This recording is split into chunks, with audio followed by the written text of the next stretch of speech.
John and Eve had waited for this moment for 5 long years. They had prayed, hoped, and cried together, wondering if they would ever have a child of their own. But now, the wait was over.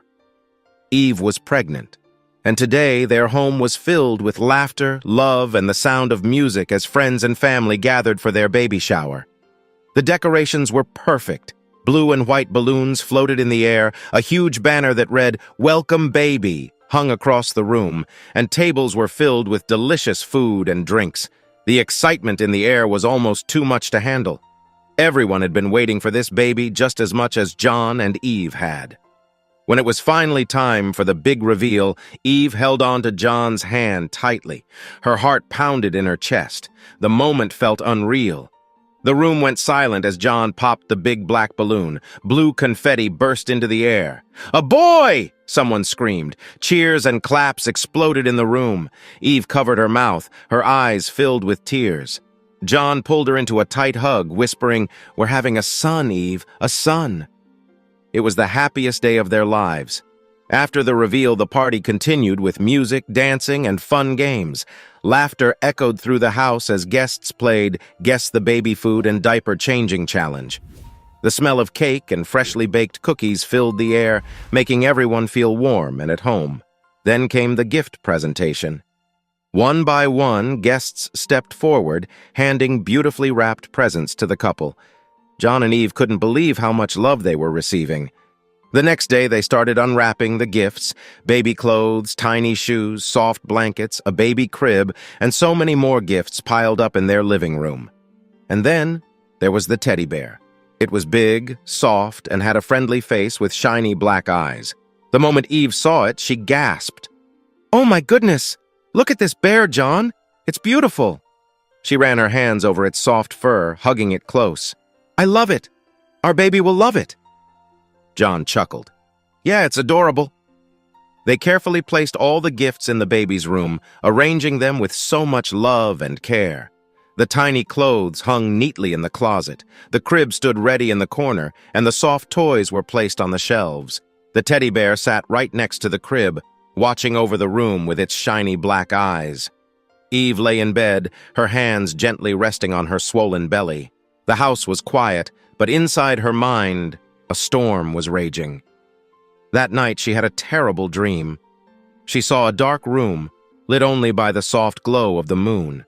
The air was cold, and a strange smell filled her nose, a mix of old wood and something rotten. Her heart pounded as she stepped forward, peeking through the half-open nursery door. Inside, a shadow moved. A woman stood over the crib, her long, bony fingers reaching toward the baby inside. But this wasn't just any woman. Her face was wrinkled, her skin gray and stretched tightly over her sharp cheekbones. Her eyes were empty, black like a bottomless pit. She wasn't breathing. She was just there, hovering, watching, waiting. Eve's hands shook. She wanted to scream, but her voice was stuck in her throat. Then the woman's head snapped up. She saw Eve. With a sudden, unnatural speed, the old woman rushed toward her. Eve tried to run. She tried to shut the door, but before she could move, the woman shoved her to the ground. Eve gasped, pain shooting through her body as she hit the cold floor. The woman bent over her, her long, jagged nails glinting in the dim light. Then, without warning, she dug her nails into Eve's belly. Eve screamed in pain. She could feel the nails slicing her skin, burning, tearing, leaving deep, sharp wounds. She struggled, but the woman was too strong. And then, the woman spat into her eyes. A thick, cold liquid dripped down Eve's face, stinging her skin. She screamed again, crying, shaking, trying to push the woman away. Then she woke up. Eve's body jerked upward from the bed. She was gasping, sweating, her hands gripping the sheets. "Eve! Eve! Wake up!" John's voice was filled with panic. He had been shaking her, trying to wake her from the nightmare. Eve's heart raced, her body trembled. "It was just a dream," John said, stroking her hair. "You're okay. You're safe." But something didn't feel right. She looked down at her belly. Her breath caught in her throat. Tiny red scratches covered her skin, exactly where the woman had clawed her in the dream. Her hands shook as she touched the wounds. They were real. She felt something warm. She gasped. Blood. A dark red stain spread across the sheets. Her breath quickened. She couldn't stop the fear from taking over. "John, I'm bleeding!" John's face went pale. Without hesitation, he grabbed his phone and called for help. Within minutes, they were racing to the hospital. Eve clutched her belly, groaning in pain. It felt like something inside her was twisting, pulling, forcing its way out. She could barely breathe. 2 hours later, she gave birth. But it wasn't a baby boy, Dot. It was a baby girl. John stared in shock. Everyone did. Just days ago, the gender reveal had shown they were having a boy. The doctors had confirmed it. So how? But there was no time to think about that now. The baby was here, and she was beautiful. John called his mother. He called Faith, Eve's best friend. The whole family rushed to the hospital, overjoyed by the news. They surrounded Eve and the baby, smiling, laughing, celebrating. Days later, they brought baby Zara home. The house was filled with warmth, love, and new baby cries. Everything seemed fine. Until night came. Eve was half asleep when she heard it. A whisper. It was so faint, so soft, that at first she thought she imagined it. Then she heard it again. It came from the baby's room. She sat up, her heart pounding. The house was dark, silent. The only sound was the slow ticking of the clock. Holding her breath, she stepped out of bed and walked toward the nursery. The door was slightly open. She peeked inside. And inside, baby Zara lay in her crib, crying. From that day, baby Zara began to act very strangely. Sometimes, when Zara tried to sleep, she would cry and cry at odd hours. The room was dark, and a big, soft teddy bear sat in the corner. Every time Zara closed her eyes, the teddy bear seemed to move its head just a little. It was as if someone was hiding inside the bear, whispering secrets to Zara. No one could see anyone inside it, but it felt like the bear was alive. Eve watched Zara with worried eyes. Every morning, when she looked at her little baby, she found tiny bruises on Zara's arms and legs. The bruises were small and dark, and they were not there before. This happened every day, and each day Eve and John felt more and more helpless. They did not understand why these marks kept appearing. John, feeling very sad and worried, called his mom for help. His mom listened carefully and said, "Maybe you should take baby Zara to the hospital. The doctor will know what to do." So they packed Zara and hurried to the hospital. At the hospital, kind doctors and nurses checked baby Zara very carefully. They listened to her little heart, looked at her bruises, and did many tests. After all the checkups, one doctor came out with a gentle smile. He said, "There is nothing wrong with baby Zara. Sometimes babies get little bruises when they move in their sleep. Here are some tips to help her sleep better." The doctor even gave them a small paper with advice on soft lullabies, gentle rocking, and warm milk. When they got home, John called his mom to come stay with them for a few days because everything was very hard and scary. But his mom said she needed 1 or 2 weeks to get ready. Eve's parents were late, so the person closest to her was Faith, her best friend. Eve called Faith, and Faith did not wait at all. A few hours later, Faith came with her little suitcases. She promised to stay until John's mom could come. Eve was very happy and grateful for Faith because she was a true, amazing friend. That night, after little Zara finished eating, she was calm and quiet. Everything seemed fine until midnight. Then the big, soft teddy bear began to stare at Zara with its shiny eyes. Suddenly, Zara started to cry, a cry that she could not stop. Faith's heart filled with worry when she saw Zara crying so hard. She said softly, "It seems baby Zara does not like this room. I think we should take her to another room." John agreed with her. They moved baby Zara to their master bedroom. When they stepped into the new room, something very strange happened. As soon as Zara lay on the big master bed, she stopped crying. Her little eyes closed, and she slept so peacefully that night. John and Eve felt a tiny hope and a little happiness. They thought, maybe baby Zara will sleep here all the time. The next day, John said, "I am happy she slept well last night. Let me go to her old room and pack some of her things to bring them here." So John walked back to baby Zara's old room. He gathered her soft clothes and little toys. While he was about to leave, he suddenly remembered the teddy bear. He went back and picked up the teddy bear. That night, The same strange thing happened again. In the master bedroom, as soon as the clock showed the deep, dark hour, baby Zara would not sleep. She cried, and the room felt very heavy and scary. In the morning, Eve felt her heart sink even more when she saw that baby Zara's body felt very hot. Her temperature was too high. John and Eve were very scared. They quickly wrapped baby Zara in a soft blanket and took her to the hospital. They drove fast, holding hands and crying softly. At the hospital, doctors and nurses checked little Zara. For 3 long hours, they waited and hoped that baby Zara would be okay. But then a heavy silence came. The doctor said gently that baby Zara had died in a mysterious way. John and Eve felt as if their whole life had ended. The happy moments, the fun baby shower, and the hope of a bright future with little Zara seemed to vanish. It was very, very hard to understand why such a sad thing had happened, especially for Eve, who cried all night, her tears never seeming to stop. In the dark of that long night, Faith sat by her side. Faith held Eve close and whispered kind words to try and make her feel a little better. 2 months after baby Zara died, Faith came to visit Eve. The house was quiet and still, and the memories of Zara filled every corner. Faith sat down beside Eve on the soft old sofa. Her eyes were gentle, but they shone with worry. Slowly, she spoke in a soft voice that made the room feel a little lighter. "Eve," Faith said, "I have been thinking a lot about what happened. I think your baby's death was not ordinary. It feels as if something strange was at work that night." Eve looked away, her eyes sad. The pain of losing Zara was still fresh in her heart. Faith took a deep breath and continued, "I know you have never really believed in God or magic-like things, but please listen to me. I went to see my pastor.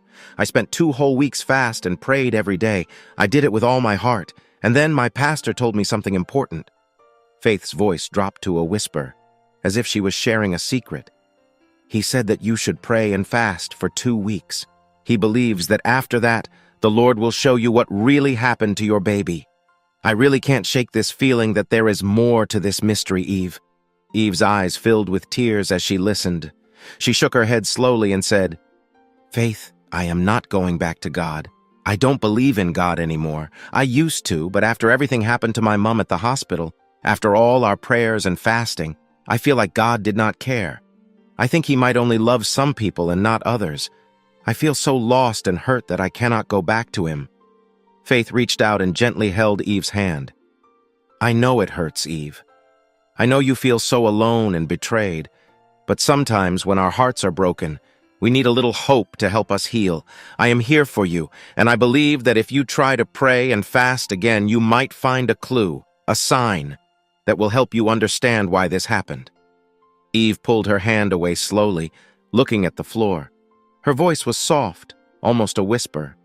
"I don't know, Faith, but I can't." A few months later, something unexpected happened. Eve found out she was going to have a baby again. This time, John and Eve were very excited, even though their hearts were still heavy from baby Zara. They worked hard to make the baby's room look pretty and new. John wanted to throw away all of baby Zara's things, but Eve said, "No, we must keep these. They remind us of our love, and they can watch over our new baby." 9 months later, Eve gave birth to a sweet baby girl.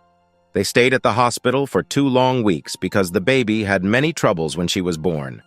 The doctors and nurses took very good care of her.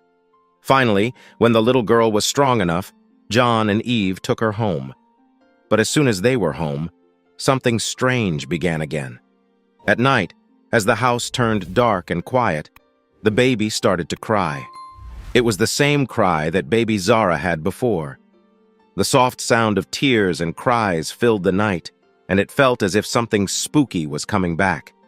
John's mom was staying with them, trying to help, and she did her best to make things feel safe. One night, the baby cried all night long. The sound was sad and scary. When morning came, they found that the baby's temperature was very high. Eve's heart pounded fast. She knew that if nothing was done, she might lose her baby too. That thought made her very scared. That morning, John's mom had gone to the market, and John had already left for work. Eve was all alone with her little baby, who was getting sicker by the minute. The baby's body was hot, and soon she began to shake and convulse. Eve's eyes filled with tears as she tried to hold her baby close, not wanting to let go. In her worry, Eve called her dear friend Faith. With a trembling voice, she said, "Faith, please come quickly. I am so scared. My baby is not well, and I do not know what to do." Faith answered, "Eve, I understand. But remember what happened last time when you rushed to the hospital? Please do not go there right away. I will send you my pastor's number. Let's meet at the church. We will face this together." After much hesitation and tears, Eve agreed. With a heavy heart, she wrapped her baby gently in a soft blanket and waited. Soon, Faith and her kind pastor arrived at the church. The old building was quiet and full of soft candlelight, which made the room glow like a gentle star. The kind pastor began to pray very loudly and slowly for the baby. Eve cried, and her tears fell as she promised God with all her heart. The pastor finished the prayer and then said in a calm and serious voice, "Bring out everything that belongs to the baby and let it all burn. This is what God tells me to do." Eve's eyes were big with surprise. "But why?" she asked, her voice small and shaking. The pastor only smiled sadly and said, "I do not know why, but it is the word of God." The next morning, Eve worked hard. She packed all of her baby's things, tiny clothes, the soft baby bed, and even the big old teddy bear. John had told her quietly before that this was needed, and he had agreed. With careful hands, Eve poured some petrol on the things, and the air smelled very strong and strange. She was about to light them when suddenly John's mom came out of the house. "Eve, why are you setting these things on fire?" John's mom asked in a soft, worried voice. Eve stopped and told her all about the pastor's words. John's mom shook her head and started to say, "Eve, please do not do this. The pastor is not telling the truth. Please do not burn these things." But Eve was very upset and did not want to stop. Just when she reached out to light the fire again, John's mom dropped to one knee. She looked up with tear-filled eyes and began to beg. "Please, do not set the teddy bear on fire. I cannot bear it if it burns. I beg you, nothing should hurt the teddy bear." John came out of the house at that moment, confused by everything he heard. "Why, Mum?" he asked softly. Then, in a trembling voice, John's mom said, "I am so sorry, my son. I have done these things because I did not like Eve. I told you so many times that she was not from our tribe. I was angry because I felt she took you away from me. Even when we first met, I showed you that I did not like her. After your marriage, I still did not want to give up. Then I met a man, a native doctor, who gave me this teddy bear to give to Eve as a gift.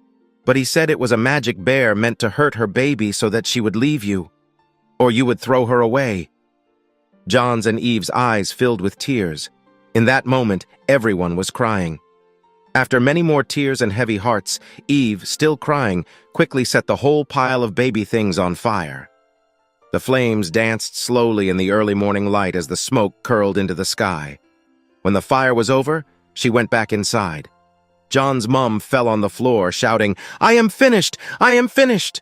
From that day on, things started to change. Slowly, the dark cloud that had followed the baby began to lift. Eve's baby grew up peaceful and healthy. Even though the memory of that sad night stayed in their hearts, the little one smiled more and more each day. And so, despite all the mystery and the hurtful words that had once filled the house, love and hope began to grow again, one small, brave smile at a time.